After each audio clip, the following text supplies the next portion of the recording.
मेरा अनुरोध है कि थोड़ा नाश्ता को थोड़ा बीच में रोकिए, अभी मीटिंग ब्रेक करना पड़ेगा उसके लिए। नाश्ता का ब्रेक लिया है, मीटिंग ब्रेक करके नाश्ता चलाइए। चलते हुए मीटिंग में नाश्ता पानी बंद कीजिए। और लोग बाहर भीतर जो करते हैं, ये प्रवृत्ति अच्छी नहीं है। और अभी दो विधायक आपके बीच में कुछ संदेश देके गए, तो पहले वाले का तो मैं पूरा नहीं सुन सका, संदीप सौरभ का। गोपाल जी की पूरी बात मैंने सुनी और उन्होंने विधानसभा के अंदर जन समस्याओं को लेकर भाकपा माले के नेतृत्व में पूरा विपक्ष कैसे सरकार की नींद हराम किए हुए, ये बात उन्होंने बताया ना। और बताते हुए उन्होंने कहा कि बाहर में तो हमारी लड़ाई चलती ही रहती है, सालों भर चलती रहती है भाकपा माले के बैनर से।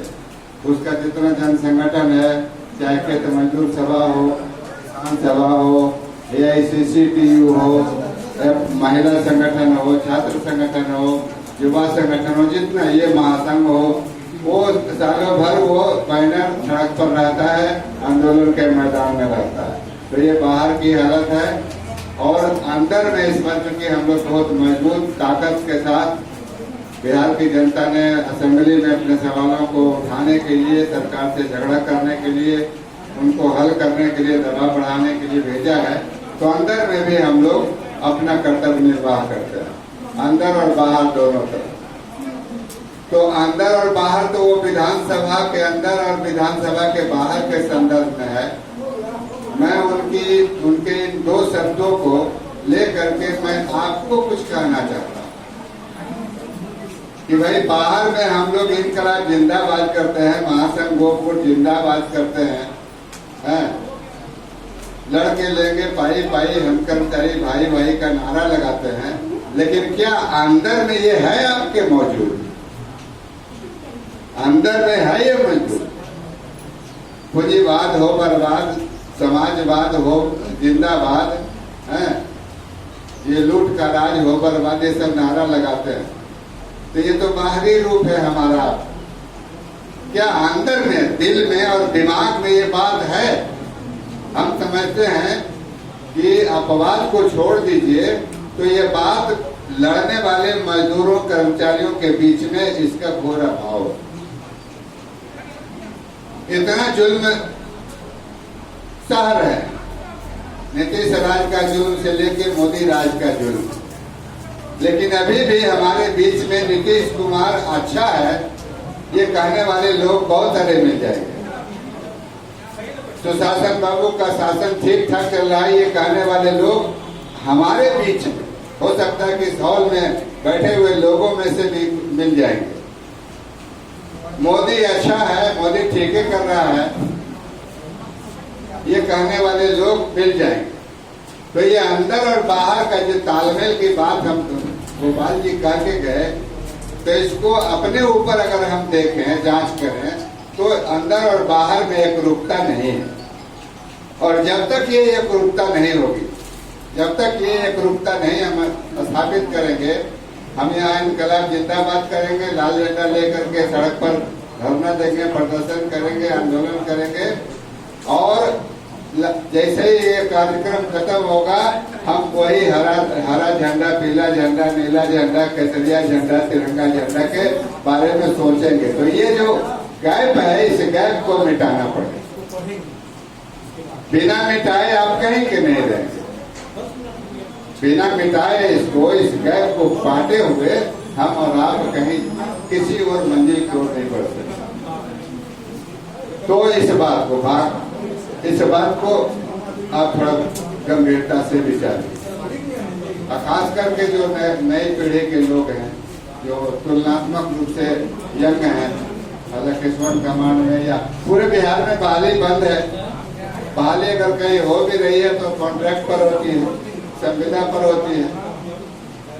तो जो संविदा कॉन्ट्रैक्ट का सिस्टम चला है, नीति चलाए हैं सुशासन बाबू, तो क्या यही सुशासन है कि काम लीजिए पूरा, लेकिन सुविधा और लाभ और वेतन दीजिए उसका आधा या 1/4? ये क्या ये सुशासन है? क्या यही न्याय है और क्या यही विकास है? सुशासन, न्याय और विकास के लिए तो जरूरी है कि जो आदमी जो काम करता है उसको पूरी मजदूरी मिलनी चाहिए, और अगर उसके काम के लिए उसको सेवा नियम बनी हुई है तो सेवा नियमावली का समय पर उसको लाभ मिले, तब में सुशासन है। लेकिन ऐसा कुछ नहीं है। अभी पिछले विधानसभा सत्र में एक सवाल उठाने का कोशिश किया गया था, नहीं उठा। इस विधानसभा के सत्र में वो सवाल उठा कि कमांड कर्मचारियों को एसीपी मिलना चाहिए। सरकार ने जो जवाब दिया है एकदम टोटल खारिज कर दिया, और उसमें जो कहा है बिल्कुल हास्यास्पद बात था। कहा कि ये सरकारी कर्मचारी एसीपी नियमावली सरकारी कर्मचारियों के लिए, नियमित कर्मचारियों के लिए। तो ये न सरकारी नियमित कर्मचारी है, आने ये बोर्ड निगम में आने वाले जो कर्मचारी है उसके लिए जो ब्यूरो ऑफ पब्लिक इंटरप्राइजेज बना हुआ उसके अधीन कर्मचारी है। तो सवाल है ना कि आखिर हम हैं किसके कर्मचारी? हम किसके कर्मचारी? सवाल का ये जो जवाब है वो सवाल खड़ा करता है कि न हम बोर्ड कॉर्पोरेशन के लिए जो वो जो उसका इंटरप्राइजेज है, ब्यूरो पब्लिक इंटरप्राइजेज, न उसके अधीन आता है ये कमांड, अन्य सरकार के अधीन आता है। तो किसके अधीन आता है? और आपको पता है कि कमांड एरिया का जब गठन हुआ था, तो कमांड एरिया का जो गठन हुआ था 1972 में, कब 72 की 73 में कमांड एरिया का गठन हुआ। कि सिंचाई के लिए तो बड़ा बड़ा नहर है, कैनाल है, उसके छोटी छोटी भी नहरें हैं, लेकिन जो गांव खेतों तक पानी पहुंचने के लिए जो जरूरी नाली है, वो नाली निर्माण का काम सिंचाई के प्रोजेक्ट में नहीं।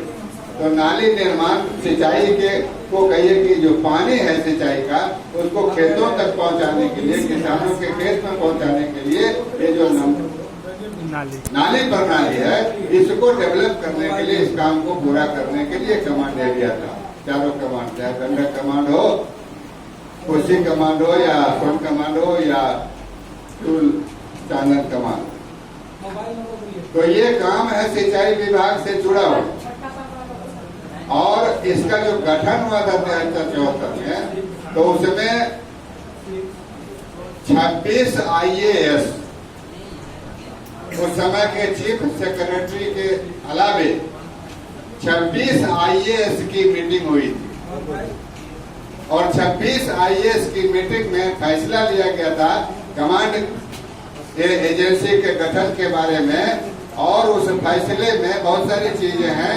उस फैसले में एक बात यह भी है कि इन कर्मचारियों पर बिहार सेवा संहिता लागू होगा, बिहार पेंशन रूल लागू होगा, बिहार यात्रा भत्ता नियमावली लागू होगी, और जो सरकारी कर्मचारियों के लिए कानून है बना हुआ वो सब का कानून इनके लिए लागू होगा, सेवा संहिता सही। बोलिए, नए लोग पढ़ लीजिए, उस डॉक्यूमेंट है वो शत्रुघ्न जी के पास है। हम तो उस पर बहुत लड़ाई लड़े हैं महासंघ की तरफ से कि जब सेवा संहिता लागू है तो हम सरकारी कर्मचारी कैसे देंगे? हमारे लिए और भी जो कानून है, चाहे वो पेंशन कानून हो या और PF कानून हो, DA कानून हो, यात्रा भत्ता कानून हो, तो हम सरकारी कर्मचारी के दर्जे में से बाहर कैसे हो गए? तो सवाल, इस जवाब का जो काउंटर है सवाल यही, क्या ये देखिए कमांड एजेंसी, और आप समय समय पर इसके कहिए कि स्ट्रक्चर को या इसके नियंत्रण की प्रणाली को बदलते हैं, तो बदलते हैं, ठीक है। नियंत्रण पहले कमांड एजेंसी किया करती थी, उसका एक बोर्ड ऑफ डायरेक्टर हुआ करता था हर कमांड का। उसमें बदला हुआ तो वो फिर चला गया कहाँ? बालवी में। कहा? बालवी में, जहाँ जल प्रबंधन संस्थान है वहाँ भेज दिया गया। और अब एक उसमें भी नया बदलाव किया गया, सिंचाई विभाग के अधीन वो एक विंग बनाया गया जिसमें तमाम कमांड को एडजस्ट कर दिया गया, उसको समाहित कर दिया। और बोर्ड ऑफ डायरेक्टर्स के जमाने में हम लोग लगातार जो सवाल उठाते थे तो हमको वही जो गठन का कानून है सेवा संहिता या और संहिता, तो उसके तहत हाँ प्रक्रिया अलग थी। एसीपी या टाइम बोर्ड हमको मिलता था ना, टाइम बोर्ड मिलता था कि नहीं मिलता, सिलेक्शन ग्रेड भी मिलता था, senior selection grade, junior selection grade जो होता है 10% 20%, हाँ वो देने का फैसला वो जो कमांड का बोर्ड ऑफ डायरेक्टर्स होता था उसमें उसको पारित करके वो दिया जाता। ये मैं सही कह रहा हूँ नहीं कह रहा क्या शत्रुघ्न जी? वो जो निदेशक परिषद है बोर्ड ऑफ डायरेक्टर्स की मीटिंग में उसको अप्रूव करने के बाद वो लागू होता था। हमको टाइम बोर्ड मिल रहा था, लेकिन जब एसीपी लागू हुआ तो ये लागू नहीं किया।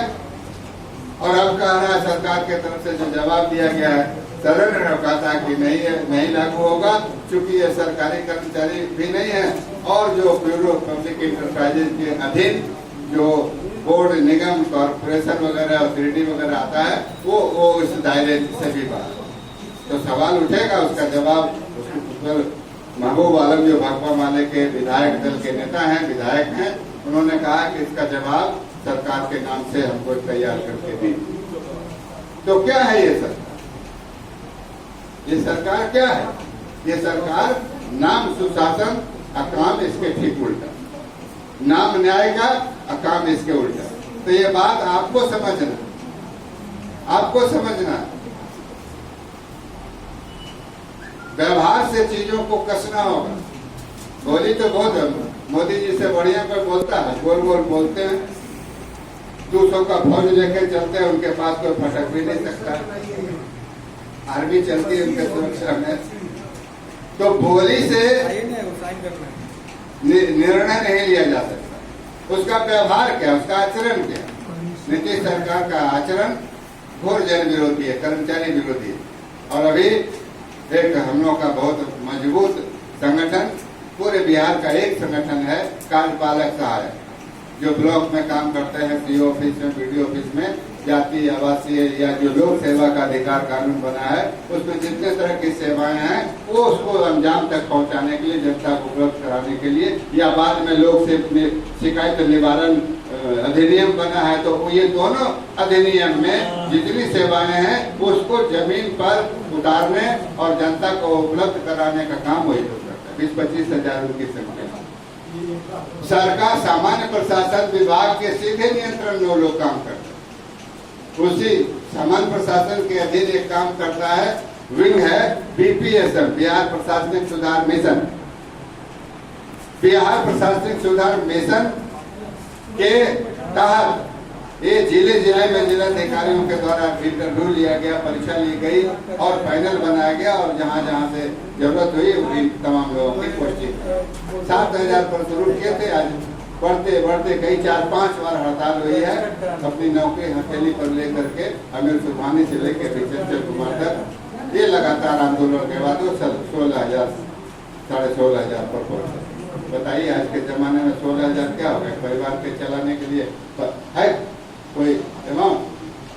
पटना में अगर रहने वाला हो, सुदूर गाँव, सुदूर दूसरे जिलों में भी अगर बात बोलिए तो 5,000 से नीचे तो कोई रहने वाला घर नहीं। तो 16,000 में 5,000, पटना में तो 8,000 10,000, 10,000 से कम कोई 2 रूम का घर नहीं मिलेगा। नहीं तो 5,000 10,000 तो घर किराए में चला जाएगा, वो खाएगा। तो ये है सुशासन की सरकार। आप अपने बारे में भी सोचिए, अपने मामले को भी सामने लेके सोचिए। तो साथियों, अंदर और बाहर का जो मिलान है वो जरूरी है, वो जरूरी है। इतना कहिए कि मैंने इस बार तो हम लोगों ने कमर कसा था कि नीतीश सरकार को उलट देंगे, उलटते उलटते लेकिन बच गए। महासंघ ने भी अभियान चला था। इसके साथ जितना जुड़ा हुआ संगठन है सबको ये आह्वान था कि सरकार से मुक्ति पालन। और जो भी सामने है, वाम गठबंधन है, महागठबंधन है, उसको सामने लिया।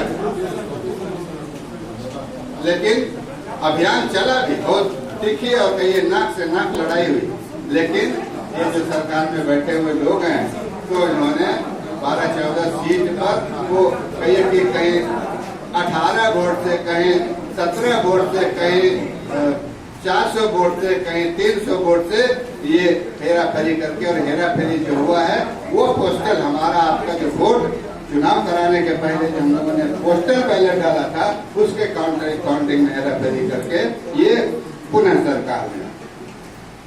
तो जो कह रहे थे ना गोपाल जी कि 10 लाख रोजगार देंगे, ये इधर से कहा गया था कि अगर हमारी सरकार बनेगी तो 10 लाख लोगों को रोजगार देंगे, नौकरी देंगे। गिन करके लोगों ने बताया। जब सवाल उठाया कि 10 लाख कहाँ जगह है, कहाँ से इतना पैसा आएगा, मोदी जी, सुशील मोदी सबसे ज्यादा भाजपा के लोग, और नीतीश कुमार खुद कहा कि 58,000 या 55,000 रुपया इसके लिए चाहिए एक्स्ट्रा, कहाँ से आएगा पैसा। और मजाक में बोले थे, कटाक्ष करते हुए कि चारा घोटाला का पैसा इसमें लगेगा क्या।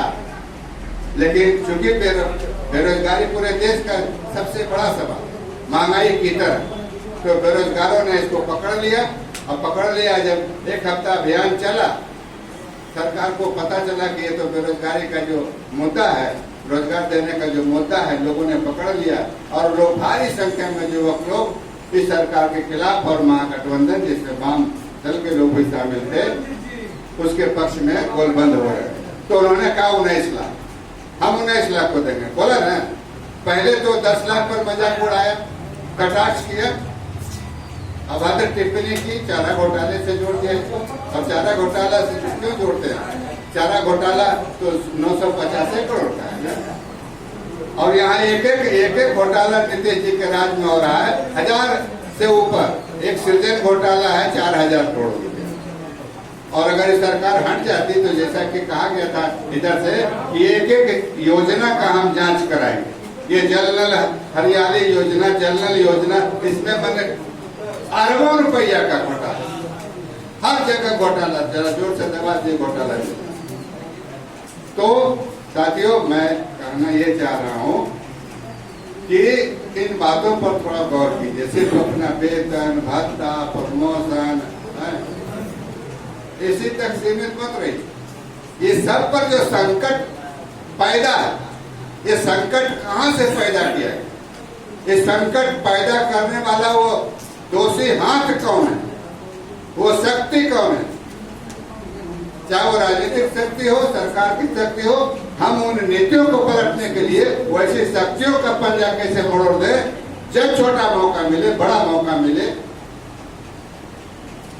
तैयार रहिए। ये काम हमको और आपको करना है। और अगर ये काम के लिए हम खुद को तैयार कर पाते हैं तो गोपाल जी ने जो कहा अंदर बाहर असेंबली के संदर्भ में, मैंने जो विचार के लेवल पर, विचारधारा के स्तर पर इसको लाकर करके आपसे कुछ कहा कि अंदर और बाहर का मतलब वो सिर्फ वहीं तक सीमित नहीं है, या घर के अंदर और घर के बाहर तक सीमित नहीं है। घर के बाहर हमारा कुछ व्यवहार, घर के अंदर हमारा कुछ व्यवहार, ये गड़बड़ है, कहीं कहीं नहीं आप जा सकते।